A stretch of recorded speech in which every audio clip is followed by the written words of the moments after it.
Thank God. സ്തോത്രം. അറിയുമല്ലോ, രതീഷാണ്. പലപ്പോഴും പലരും പ്രൈസർ ഫാമിലിയിലേക്ക് പ്രാർത്ഥനാ വിഷയം അറിയിക്കുവാൻ വിളിക്കുമ്പോൾ ഇങ്ങനെ ചോദിക്കാറുണ്ട്: ദേവദാസനെ, എന്നെ ഒഴിവാക്കുകയും എന്നെ പരിഹസിക്കുകയും എന്നെ നിന്ദിക്കുകയും ഒക്കെ ചെയ്യുന്നവർ എൻ്റെ ജീവിതത്തിലേക്ക് ഇനി തിരികെ വരുമോ?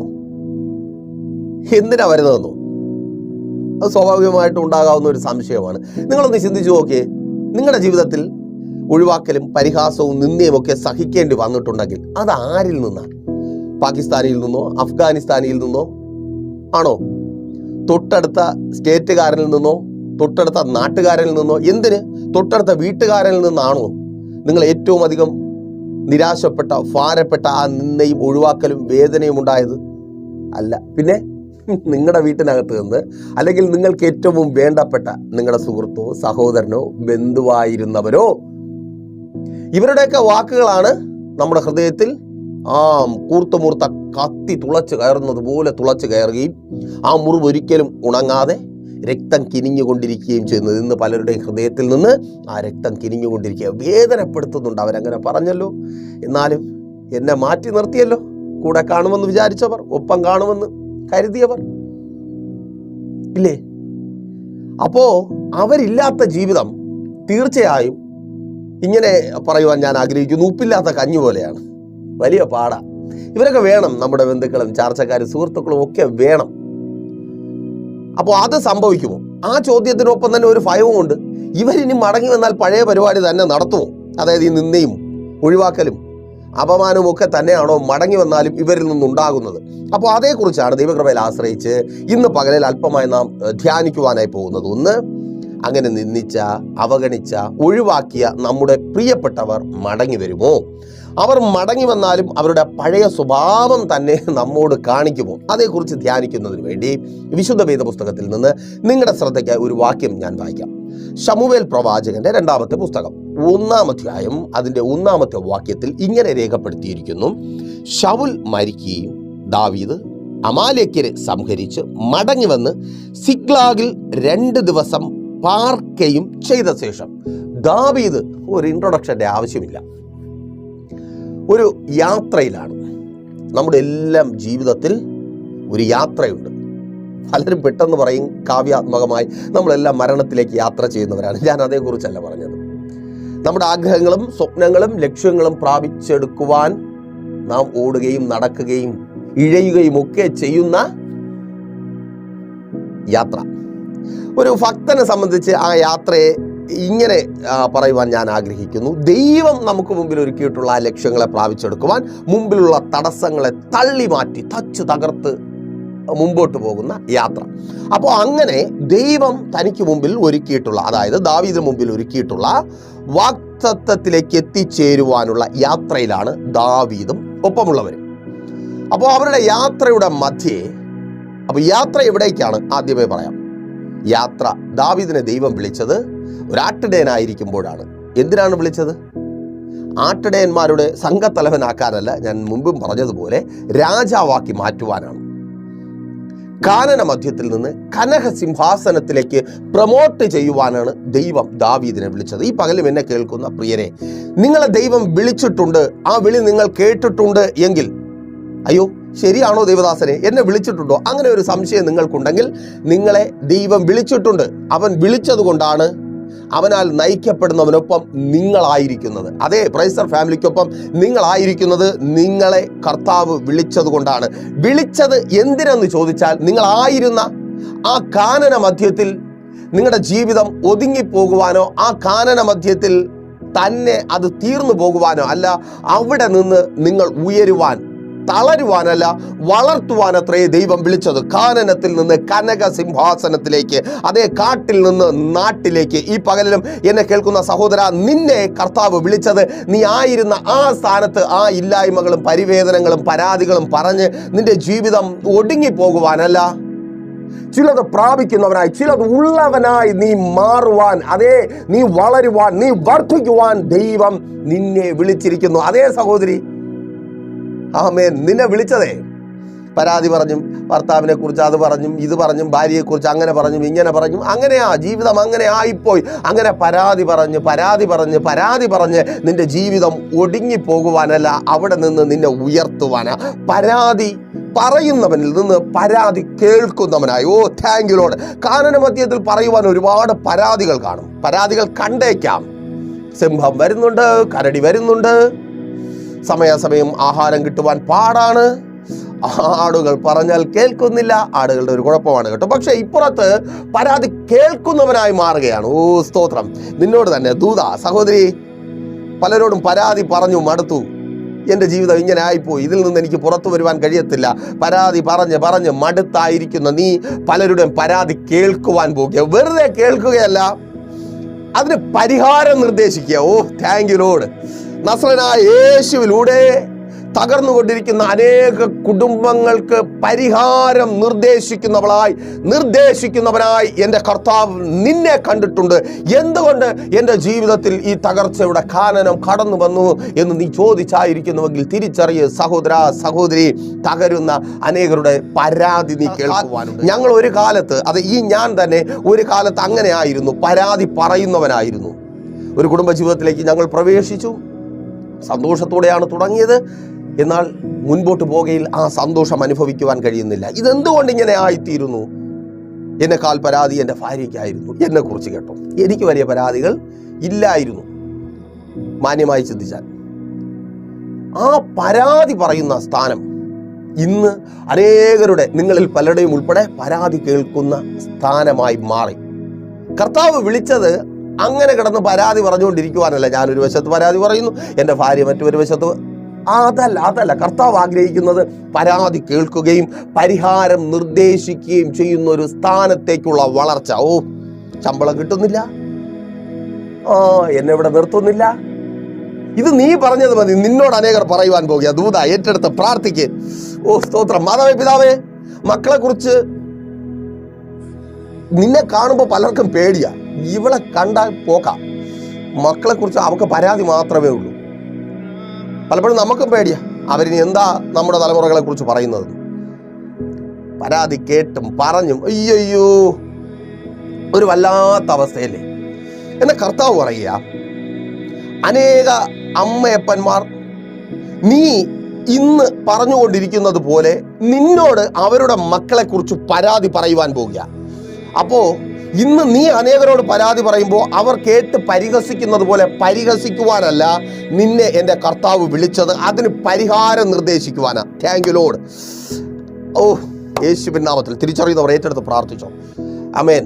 പലർക്കും നീ ഒരു പരിഹാരമായി മാറുക. നിന്റെ വാക്കുകൾ പല കുടുംബത്തിനകത്തും ആശ്വാസമായി മാറുക. ആത്മഹത്യകൾ നീങ്ങിപ്പോകുവാൻ. എനിക്ക് വയ്യ, ഇങ്ങനെ മക്കളെ വളർത്തി ഇങ്ങനെ ജീവിക്കാൻ എനിക്ക് വയ്യ എന്ന് പറഞ്ഞ് ചത്തുകളയുമെന്ന് പറഞ്ഞു നിൽക്കുന്ന അനേകർ, നിന്റെ വാക്കുകൾക്ക് മുമ്പിൽ അവർക്ക് ജീവിതത്തിൽ പുതിയ പ്രതീക്ഷകളും പ്രത്യാശയും ഉണ്ടാകുക. ഇന്ന് ഞങ്ങളുടെ വാക്കുകൾ അനേകരുടെ ജീവിതത്തിൽ പുതിയ പ്രതീക്ഷകൾ നൽകുന്നത് പോലെ. ഞങ്ങളുടെ വെടുക്കല്ല കേട്ടോ, ഞങ്ങളിൽ ഉള്ളവനാൽ അത് സംഭവിക്കുന്നു. ആമേൻ. അപ്പോൾ കർത്താവ് വിളിച്ചത് ആ കടക്കാരിയായി അവിടെ തന്നെ നീ ഒതുങ്ങുവാനല്ല സഹോദരി സഹോദര, ആ കടത്തിൽ നിന്ന് നിന്നെ പുറത്തു കൊണ്ടുവരുവാനാ, നിനക്കൊരു ഉയർച്ച തരുവാനാ, നിന്നെ വളർത്തുവാനാ. തളർത്തുന്ന ലോകത്തിൽ, തളർത്തുന്ന കാനനത്തിൽ നിന്ന് നിന്നെ വളർത്തുന്ന സിംഹാസനത്തിൽ ഇരുത്തുവാൻ ആമേൻ എൻ്റെ കർത്താവ് നിന്നെ വിളിച്ചിരിക്കുന്നു. ആ രോഗിയായി നീ ഒതുങ്ങിപ്പോകുവാനല്ല പരാതി പറഞ്ഞ്. ആദ്യമൊക്കെ ഡോക്ടർമാരോടായിരുന്നു, പിന്നെ പ്രാർത്ഥിക്കുന്നവരോടായി, പ്രവാചകന്മാരോടായി, അഭിഷിക്തന്മാരോടായി. അയ്യോ പറഞ്ഞ് കേട്ട് പലരും മടുത്തായിരിക്കുന്നു. പലരും ഫോൺ പോലും എടുക്കുന്നില്ല. ഇതിനെ കാണുമ്പോൾ തന്നെ മുറിയും അടച്ച് ഒളിച്ചിരിക്കുക. 3 ദിവസത്തെ ഫാസ്റ്റിങ്, 4 ദിവസത്തെ ഫാസ്റ്റിങ്, അങ്ങനെയൊക്കെ അല്ലേ. കർത്താവ് പറയുന്നത് എന്താണെന്ന് അറിയാമോ? അനേകർ നിന്നോട് വന്ന് പറയുക, എനിക്ക് ഇങ്ങനെയുള്ള ബുദ്ധിമുട്ടുകളുണ്ട് കേട്ടോ. അപ്പോൾ നിന്നെ വിളിച്ചത് കഥവടയ്ക്കാനല്ല. നിനക്കറിയാം നീ കഥവടയ്ക്കത്തില്ല. കാരണം നീ കഥവടയ്ക്കലിൻ്റെ വേദന അനുഭവിച്ചവനാ. ഇന്ന് എനിക്കറിയത്തില്ല, ദൈവത്തിൻ്റെ ആത്മാവ് ശക്തമായി ചിലരെയൊക്കെ പുറത്തു കൊണ്ടുവരുവാൻ പോവുക. ഓ താങ്ക് യു ലോർഡ്. നീ ആ ഒഴിവാക്കലിൻ്റെ വേദന സഹിച്ചവനാ. അതുകൊണ്ട് നീ കഥവടയ്ക്കത്തില്ല. കർത്താവിനെ അറിയാം, നീ ഒളിച്ചിരിക്കത്തില്ല. പിന്നെ പരിഹാരം നിർദ്ദേശിക്കും. നസ്രനായ യേശുവിലൂടെയുള്ള പരിഹാരം. ഓ സ്തോത്രം. ആ കാനനത്തിൽ നിന്ന് കനക സിംഹാസനത്തിലേക്ക് ദൈവം ദാവീദിനെ വിളിച്ചു. അപ്പോൾ ആ യാത്ര, ആ ലക്ഷ്യത്തിലേക്കുള്ള യാത്ര, അതിന് മധ്യത്തിലുള്ള തടസ്സങ്ങളെ തകർത്ത് മുൻപോട്ട് പോകുക. അപ്പോൾ അവിടെ ഒരു തടസ്സമുണ്ട്. എന്താണ് തടസ്സം? നമ്മുടെ യാത്രയുടെ പകുതി വഴിയിൽ നമ്മെ സ്റ്റോപ്പാക്കുന്ന, നമ്മുടെ ലക്ഷ്യത്തിൽ നിന്ന് നമ്മെ പിന്തിരിപ്പിച്ച് കളയുന്ന തടസ്സം. ഇനി മതി, ഇത് മതി, ഇത്രയൊക്കെ പറ്റത്തുള്ളൂ. തീർന്നില്ല, ഇത്രയുമെങ്കിലും കിട്ടിയല്ലോ.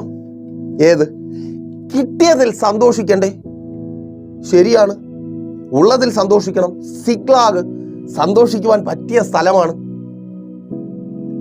ഒരു പട്ടണം കിട്ടിയെന്നേ. ഓ, നിങ്ങൾക്ക് മനസ്സിലായല്ലോ എന്ന് തോന്നുന്നു. രാജാവിന്, ദാവീദിന് ഹെബ്രോൻ കിട്ടിയില്ലെങ്കിലും, സിംഹാസനം കിട്ടിയില്ലെങ്കിലും, ദാവീദിനും 600 പേർക്കും പാർക്കുവാനും ഒരു കുഞ്ഞു രാജാവ് സെറ്റപ്പ് ഒക്കെ ചെയ്തെടുക്കുവാനുള്ള ഒരു പട്ടണം കിട്ടി, സിക്ലാഗ്. ആ പട്ടണത്തിനൊരു പ്രത്യേകതയും കൂടെ ഉണ്ട്. അപ്പൊ ഈ പകുതി വഴിയിൽ കിട്ടിയതായതുകൊണ്ട് തന്നെ അതിന്റെ പ്രത്യേകത ഇങ്ങനെയാണ്. നോക്കിയ 1 ശമൂവേൽ 30-ാം അധ്യായം അതിന്റെ 1-ാമത്തെ വാക്യം വായിക്കുമ്പോൾ, ആ പട്ടണം ശത്രുക്കളാൽ നശിപ്പിക്കപ്പെട്ടതാണ്. അപ്പോൾ നശിപ്പിക്കപ്പെട്ടിടത്ത് എന്ത് ആശ്വാസം എന്നാണോ? തൊട്ടടുത്ത വാക്യം, 2-ാമത്തെ വാക്യം കൂടെ വായിക്കുമ്പോൾ അവിടെ ശത്രുക്കളില്ല, ശൂന്യമാണ്. അപ്പോൾ നശിപ്പിക്കപ്പെട്ടിടമാണെങ്കിലും ശത്രുക്കളില്ല. ഇങ്ങനെ ഓടി നടക്കേണ്ടി വരത്തില്ലല്ലോ. ദാവീദ് വരുന്നത് എവിടെ നിന്നാ? 29-ാമത്തെ അധ്യായം വായിക്കുമ്പോൾ ഫെലിസ്ത്യ രാജാവായ ആഖീഷിന്റെ അവിടെ നിന്ന് അവിടുത്തെ പ്രഭുക്കന്മാരാൽ ആട്ടി ഓടിക്കപ്പെട്ട് വരുന്ന വരവ. സ്വന്തം ബന്ധങ്ങളെല്ലാം ഒഴിവാക്കി ആരെ സേവിക്കുവാൻ വേണ്ടിയാണോ, ആർക്ക് ന്യായപാലനം ചെയ്യുവാൻ, രാജ്യത്വം ആർക്ക് വേണ്ടി നിർവഹിക്കുവാനാണോ ദൈവം വിളിച്ചത്, ആ ജനത്താൽ തന്നെ ഉപേക്ഷിക്കപ്പെട്ട് ഓടി അലഞ്ഞു നടന്ന ദാവീദിന് ആശ്രയമായി ഫെലിസ്ത്യൻ മാറി. ഫെലിസ്ത്യൻ ആരാ? ദാവീദിന്റെ ശത്രുവാ. പ്രിയരെ, പലപ്പോഴും ദൈവം ഇങ്ങനെയാ. നമ്മൾ തളർന്നു പോകാതിരിക്കേണ്ടതിന്, നമുക്കൊപ്പം ആരുമില്ലാതിരിക്കുമ്പോൾ നമ്മുടെ ശത്രുക്കളെ പോലും ദൈവം നമുക്ക് പ്രയോജനപ്പെടുത്തി തരും. അയ്യോ, എൻ്റെ ഒപ്പം ആരുമില്ലല്ലോ, എന്നെ സഹായിക്കുവാനും എന്നെ വളർത്തുവാനും എനിക്ക് വേണ്ടി അത് ചെയ്യുവാനും ഇത് ചെയ്യുവാനും ആരുമില്ലല്ലോ എന്നോർത്ത് ഭാരപ്പെട്ടായിരിക്കുന്നു. ഭാരപ്പെടേണ്ട. കർത്താവ് നീ ശത്രുക്കളായി കാണുന്നവരെ തന്നെ നിന്റെ വളർച്ചയ്ക്ക് വേണ്ടി, നിന്റെ നിലനിൽപ്പിന് വേണ്ടി ഒരുക്കും.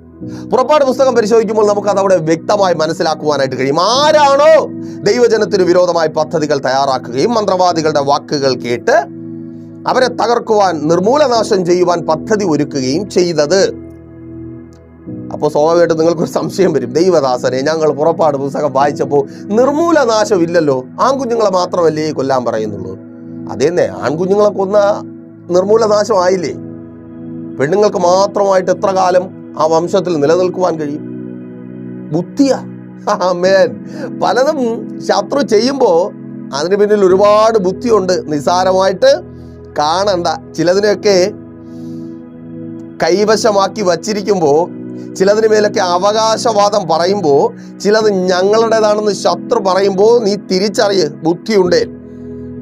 അതിനറിയാം ചിലതൊക്കെ കിട്ടിക്കഴിഞ്ഞാൽ നിന്റെ കുടുംബത്തിന്റെ നാശമാണ്. ആമേൻ. അതിനകത്തുനിന്ന് ഒരാളിനെ കിട്ടിയാൽ, അവനെ കിട്ടിയാൽ, അവളെ കിട്ടിയാൽ അവർക്ക് ചെയ്യുവാനുള്ള ജോലി അവർ മനോഹരമായിട്ട് അങ്ങ് ചെയ്തു തീർക്കും. അങ്ങനെ പദ്ധതി ഒരുക്കുകയും അത് നടപ്പിലാക്കുകയും ചെയ്യുന്ന ഫറവോന്റെ രാജകൊട്ടാരം, രാജധാനി. നോക്കൂ, ഫറവോനിൽ നിന്ന് ദൈവജനത്തെ വിടുവിക്കുവാൻ വേണ്ടി ദൈവം കൊണ്ടുവരുന്ന മോശെ, ആ മോശയെ വളർത്തുവാൻ പറ്റിയ സാഹചര്യത്തിലല്ല ഇസ്രായേൽ, ദൈവത്തിന്റെ ജനം. അവർ മിസ്രൈമിലായിരിക്കുന്നു. വാഗ്ദത്തത്തെ വളർത്തുവാൻ കഴിയത്തില്ല. അപ്പൊ ദൈവം എന്താ ചെയ്തത്? നോക്കിക്കൊണ്ടിരിക്കുകയാണ്. നിനക്കൊക്കെ പറ്റിയില്ലെങ്കിൽ വേണ്ട, അവിടെ കിടന്ന് നശിക്കട്ടെ. ഇല്ല, ദൈവം ആ വാഗ്ദത്തത്തെ ശത്രുവിന്റെ വീട്ടിനകത്ത് വളർത്തി. കാക്കക്കൂട്ടിനകത്ത് വിരിഞ്ഞു വരുന്ന കുയിലിനെ പോലെ. ആമേൻ. കുയിലിന് കൂടില്ല, കാക്കയ്ക്ക് കൂടുണ്ട്. എന്താ പിന്നെ അവിടെ തന്നെ വളരട്ടെ. ഓ സ്തോത്രം, താങ്ക് യു ലോർഡ്, യേശുവിൻ നാമത്തിൽ. ശത്രു പറയും നിന്നെ തകർക്കും, നിന്നെ അവസാനിപ്പിക്കും, നിന്നെ ഇല്ലാതാക്കും. കർത്താവ് പറയും നിന്നെ അവിടെ ഞാൻ വളർത്തും. ഓ ആമേൻ. നിങ്ങൾക്കൊരു കാര്യം അറിയാമോ? നിങ്ങൾ പലരുടെയും വിടുതൽ, നിങ്ങളുടെ വാഗ്ദത്തം ശത്രുവിന്റെ പുരയ്ക്കകത്ത് വളർന്നുകൊണ്ടിരിക്കുക. ഇത് തിരിച്ചറിഞ്ഞവർ ദൈവസന്നിധിയിൽ ഏറ്റെടുത്ത് ഇന്നു മുതൽ പ്രാർത്ഥിച്ചു തുടങ്ങിക്കും. നിങ്ങളുടെ വാഗ്ദത്തം, നിങ്ങളുടെ വിടുതൽ ശത്രുവിന്റെ വീട്ടിനകത്ത് വളർന്നുകൊണ്ടിരിക്കുക. ഓ താങ്ക് യു ലോർഡ്. ആമേൻ. അപ്പോ ഫെലിസ്ത്യനെ തന്നെ ദാവീദിന് സഹായിയാക്കി ദൈവം കണ്ടു. കുറച്ച് ദിവസം കഴിഞ്ഞപ്പോൾ ദാവീദ് അങ്ങനെ അവിടെ സന്തോഷമായിട്ട് അങ്ങനെ ജീവിച്ചു പോന്നപ്പോൾ അവിടുത്തെ പ്രഭുക്കന്മാരെല്ലാം കൂടെ ദാവീദിന് പണി കൊടുത്തു, ചവിട്ടി പുറത്താക്കി. അയ്യോ, എന്ത് കഷ്ടമാ! ഒരു കഷ്ടവുമല്ല, നീ നിൽക്കേണ്ട സ്ഥലത്ത് തന്നെ നിൽക്കണം. വളർത്താൻ ദൈവം ഒരിടത്ത് ആക്കി എന്ന് പറഞ്ഞാൽ അവിടെ തന്നെ സെറ്റിൽ ചെയ്യാൻ പാടില്ല.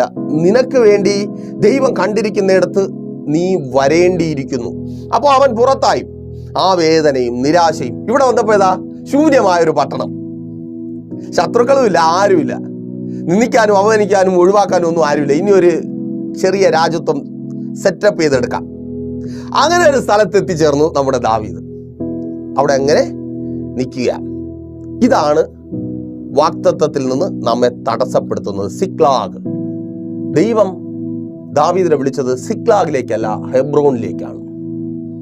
പകുതി വഴിയിൽ അനുകൂലമായ സാഹചര്യം കിട്ടിയപ്പോൾ ഇത് മതി, ഉള്ളതിൽ സന്തോഷിച്ചോ, ഉള്ളതിൽ സന്തോഷിച്ചോ, ആ ഉള്ള നന്മയിൽ സന്തോഷിച്ചോ, ഉള്ള വീട്ടിൽ സന്തോഷിച്ചോ, ഉള്ള വാഹനങ്ങളിൽ സന്തോഷിച്ചോ, ഉള്ള നന്മയിൽ സന്തോഷിച്ചോ, മക്കളുടെ ഉള്ള വിദ്യാഭ്യാസത്തിൽ സന്തോഷിച്ചോ. അതിനർത്ഥം നിന്റെ വാഗ്ദത്തത്തെ മറന്നു കളയണമെന്നല്ല, ആ വാഗ്ദത്തത്തെ കുറിച്ച് ഓർക്കാതിരിക്കണമെന്നല്ല. ഉള്ള നന്മകളിൽ ദൈവം തന്നതിൽ സന്തോഷിക്കുമ്പോഴും ഉള്ളിനകത്തൊരു നെരിപ്പോട് പോലെ എരിഞ്ഞു കത്തണം. നീ ഒരു ഭക്തനാവണമെങ്കിൽ എൻ്റെ ദൈവം തന്ന ആ വാഗ്ദത്തം, അയ്യോ ഞാനിപ്പോഴും വാഗ്ദത്തത്തിന് അകലെയാണ്, അതെനിക്കിതുവരെയും പ്രാപിച്ചെടുക്കുവാൻ കഴിഞ്ഞിട്ടില്ലല്ലോ. നിന്റെ ഏറ്റവും വലിയ വേദനയും ആകുലതയും അതായിരിക്കണം. ദൈവം എന്നോട് പറഞ്ഞത് എനിക്കിതുവരെയും പ്രാപിച്ചെടുക്കുവാൻ കഴിഞ്ഞിട്ടില്ല, അതെൻ്റെ വാഗ്ദത്തമാണ്, അതെൻ്റെ നന്മയാണ്. ആമേൻ. സിക്ലാഗിൽ സന്തോഷിച്ച് കൂടുവാൻ പാടില്ല. അപ്പോൾ അവിടെ കൂടിയതിന് കാരണവുമുണ്ട്. മുൻപോട്ട് പോക്ക് കുറച്ചുകൂടെ കഠിനമാണ്. ഇതുവരെ എത്തിയതുപോലെയല്ല. അടുത്തൊരു സ്റ്റെപ്പിലേക്ക് പോകണമെങ്കിൽ അല്പം കൂടെ പാടാണ്. വചനം പരിശോധിക്കുമ്പോൾ അവിടെ ഇങ്ങനെ രേഖപ്പെടുത്തിയിരിക്കുന്നു, വഴിയിലെ തടസ്സം. 1 ശമൂവേലിന്റെ പുസ്തകം 30-ാം അധ്യായം 9-ാമത്തെ വാക്യത്തിൽ ബേസേർ തോട് കടന്ന് മാത്രമേ അവർക്ക് ഹെബ്രോനിലേക്ക് പോകുവാൻ കഴിയത്തുള്ളൂ. തോട് കടക്കണം, പാടാ, വെള്ളം നനയും. നമുക്കൊക്കെ നഖം നനയാതെ നത്ത എടുക്കാനാണ് ഇഷ്ടം. അല്ലെങ്കിൽ കഷത്തുള്ളത് പോവുകയും ചെയ്യരുത്, ഉത്തരത്തിലുള്ളത് കിട്ടുകയും വേണം. കിട്ടിയതും തന്നെ എന്താ കെട്ടിവെക്കാൻ പറ്റുമെന്നോ? അപ്പോൾ നമ്മുടെയൊക്കെ ആഗ്രഹവും ചിന്തയോ അങ്ങനെയാണ്. പക്ഷേ ആ തടസ്സം അത് വാഗ്ദത്തത്തിന് വിരോധമായി നിൽക്കുന്ന തടസ്സമാണെന്ന് കണ്ട് അതിനെ ക്രോസ് ചെയ്തേ മതിയാകത്തുള്ളൂ. ആ വെള്ളത്തെ ഭയപ്പെടരുത്. ഓ താങ്ക് യു ലോർഡ്. ഇവരുടെ ഭയം ബേസോൻ തോടിലെ വെള്ളമാണ്. ആ വെള്ളത്തെ ഭയപ്പെടരുത്. കാരണം ദൈവം നിന്നെ വിളിച്ചിട്ടുണ്ട്. അതുകൊണ്ടാണ് വചനം ഇങ്ങനെ പറയുന്നത്, യാക്കോബേ യാക്കോബേ ഞാൻ നിന്നെ പേർ ചൊല്ലി വിളിച്ചിരിക്കുന്നു. വെള്ളത്തിൽ അത് തന്നെ, നീ മുങ്ങിപ്പോകത്തില്ല, തീയിൽ നീ വെന്തു പോകത്തില്ല. വെള്ളം നിന്റെ തലമേൽ കവിയാതെ വണ്ണം വെള്ളത്തിലൂടെ നിന്നെ ഞാൻ വഴി നടത്തും. പ്രശ്നമുണ്ട്, പക്ഷേ ഞാൻ നിന്നെ വിളിച്ചിരിക്കുന്നത് കൊണ്ട് ആ പ്രശ്നം നിന്നെ മുക്കിക്കളയാതെ, നിന്റെ തലമേൽ കവിയാതെ വണ്ണം ആ പ്രശ്നത്തെ നിന്റെ കാൽ കീഴിൽ ഒതുക്കുമെന്ന് ഈ പകലിലും ദൈവത്തിന്റെ ആത്മാവ് ദൂത് പറയുക. സഹോദര, അവിടെ പ്രശ്നമുണ്ട്, അവിടെ പ്രശ്നമുണ്ട്. മുൻപോട്ട് പോകുവാൻ കഴിയാതെ വണ്ണം നീ സ്റ്റക്കായി നിൽക്കുന്നത് പ്രശ്നത്തെ കണ്ടിട്ട് തന്നെയാണ്. അത് പ്രശ്നമാണ്. പക്ഷേ ദൈവത്തിന്റെ പരിശുദ്ധാത്മാവ് ഈ പകലിൽ നിനക്ക് ഉറപ്പ് തരുന്നു, എൻ്റെ കർത്താവ് നിനക്ക് ഉറപ്പ് തരുന്നു, ആ പ്രശ്നം നിന്നെ കവിയത്തില്ല, ആ പ്രശ്നം നിന്നെ മുക്കത്തില്ല. ആ പ്രശ്നത്തിന് മുകളിൽ നടക്കുവാൻ തക്കവണ്ണം എൻ്റെ ദൈവം നിന്റെ കാലുകൾക്ക് ശക്തി നൽകും. ഓ താങ്ക് യു ലോർഡ്. ആമേൻ. സഹോദരി, പ്രശ്നമാണ്. ഇതിനൊരു പരിഹാരം ഉണ്ടാകണമെങ്കിൽ മുൻപോട്ട് പോയേ പറ്റത്തുള്ളൂ. പക്ഷേ പേടിയാണ്. എന്തു സംഭവിക്കും? മുൻപോട്ട് പോയാൽ ഉള്ളതും കൂടെ നഷ്ടപ്പെടുമോ? സിക്ലാഗും കൂടെ നഷ്ടപ്പെടുമോ? പോകുമ്പോഴുള്ള ഒരു ചിന്തയാണ്. ഇതിനൊരു പരിഹാരം വരുത്തുവാൻ വേണ്ടി ഇറങ്ങിത്തിരിച്ചാൽ ഇനി ഭർത്താവിനെ വേണ്ടെന്ന് വയ്ക്കൂ. ഞാൻ ചിരിച്ചു പറഞ്ഞതാ. നിങ്ങൾ കരയുക, ഒരു തീരുമാനം എടുക്കുവാൻ കഴിയുന്നില്ല. ഇതിന് ഒരു പരിഹാരം കിട്ടിയേ പറ്റത്തുള്ളൂ, അല്ലെങ്കിൽ ഭ്രാന്ത് പിടിച്ച് മരിക്കും. അതാ അവസ്ഥ. ഭർത്താവ് മാറണം, ഭാര്യ മാറണം, വീട്ടിനകത്തെ സാഹചര്യങ്ങൾ മാറണം. പക്ഷെ പേടി, ഇനി മുമ്പോട്ടിറങ്ങിയാൽ ഉള്ളത് കൂടെ നഷ്ടപ്പെട്ടു പോകുമോ അല്ലേ? ഒന്നും പലരും പറയുന്നുണ്ട്, നീ ഇറങ്ങ്, ഇതിനൊരു പരിഹാരം ഉണ്ടാവും. പക്ഷെ പറ്റുന്നില്ല. പേടി പേടി പേടി പേടി പേടി.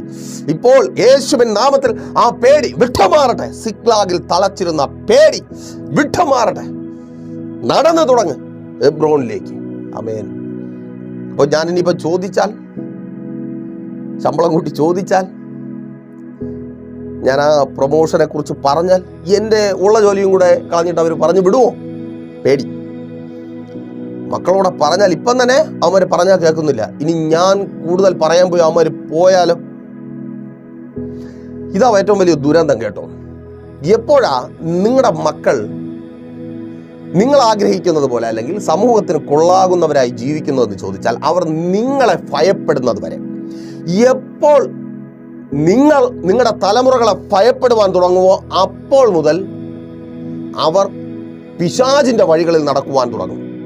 അവർ മറ്റുള്ളവർക്ക് തലവേദനയായി നിങ്ങളുടെ തീരാ ശാപമായി മാറും. എപ്പോൾ നിങ്ങൾ നിങ്ങളുടെ മക്കളെ ഭയപ്പെടുവാൻ തുടങ്ങുന്നു. ചിലർക്ക് ഒരു സന്തോഷമാണ്, മക്കളല്ലേ ഭയപ്പെടുത്തുന്നത്, മക്കൾ രാജാവ്, ഞാൻ അടിയൻ, റാൻ മൂളാൻ വേണ്ടി നിൽക്കുക. നിന്നെ ഭയപ്പെടണം.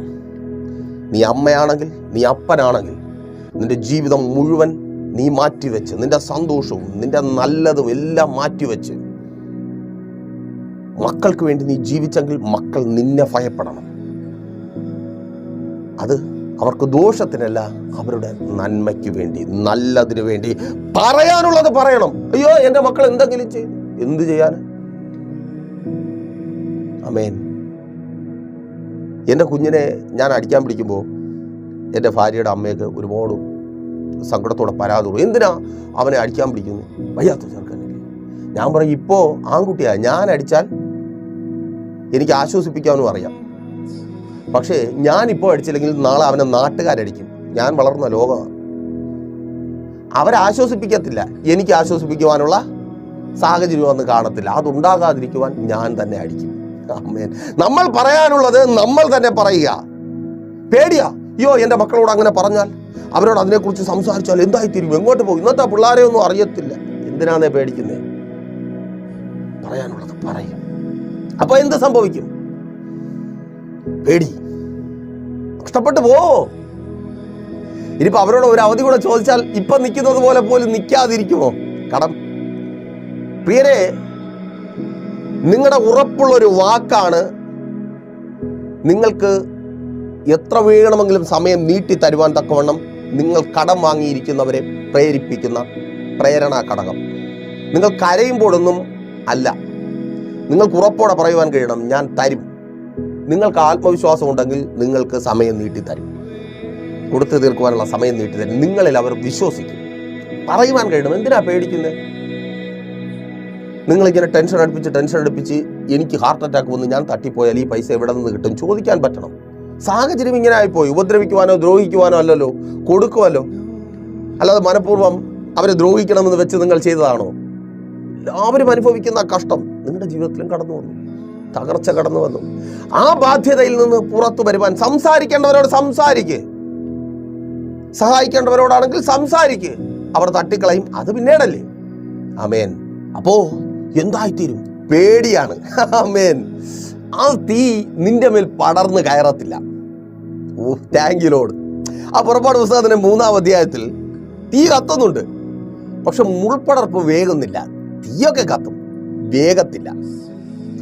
ഒരു തീക്കും നിന്നെ ദഹിപ്പിക്കുവാൻ കഴിയത്തില്ല. കാരണം നീ വിളികേട്ടിറങ്ങിയവനാ. ഓ താങ്ക് യു ലോർഡ്. യേശുവിൻ നാമത്തിൽ വിളികേട്ടിറങ്ങിയ സഹോദര സഹോദരി, നിന്നെ ഒതുക്കുവാൻ, നിന്നെ ഇല്ലാതാക്കുവാൻ ഒരു തീക്കും കഴിയത്തില്ല. അപ്പോ അവിടെ ആ ബേസോർ തോടിന്റെ കരയിൽ ഒരു 200 പേർ അങ്ങ് തമ്പടിച്ചു. 1 ശമൂവേലിന്റെ പുസ്തകം 30-ാം അധ്യായം 10-ാമത്തെ വാക്യത്തിൽ ഒരുപാട് പേർ നമ്മൾക്കൊപ്പമൊക്കെ ഇറങ്ങും. ലോത്തിനെ പോലെ പകുതി വഴിയിൽ വെച്ച് യാത്ര അവസാനിപ്പിക്കും, തടസ്സം കാണുമ്പോൾ. എന്നാൽ ദാവീദ് യാത്ര ചെയ്യുകയാണ്. അപ്പോൾ യാത്ര ചെയ്യുവാനുള്ള ശക്തി ദാവീദിന് എങ്ങനെയാണ് കിട്ടിയത്? നോക്കിയേ, 2 ശമൂവേലിന്റെ പുസ്തകം 2-ാം അധ്യായം അതിന്റെ 1-ാമത്തെ വാക്യം വായിക്കുമ്പോൾ ദാവീദ് ലോകത്തിലേക്കോ തന്നോടോ നോക്കി ചോദിക്കുകയല്ല, മുമ്പോട്ട് പോകണോ, ഇവിടെ നിൽക്കണോ. നമ്മൾ നമ്മോട് ലോകത്തോടും ചോദിക്കുന്നത് കൊണ്ടാണ് നിൽക്കുന്നേ.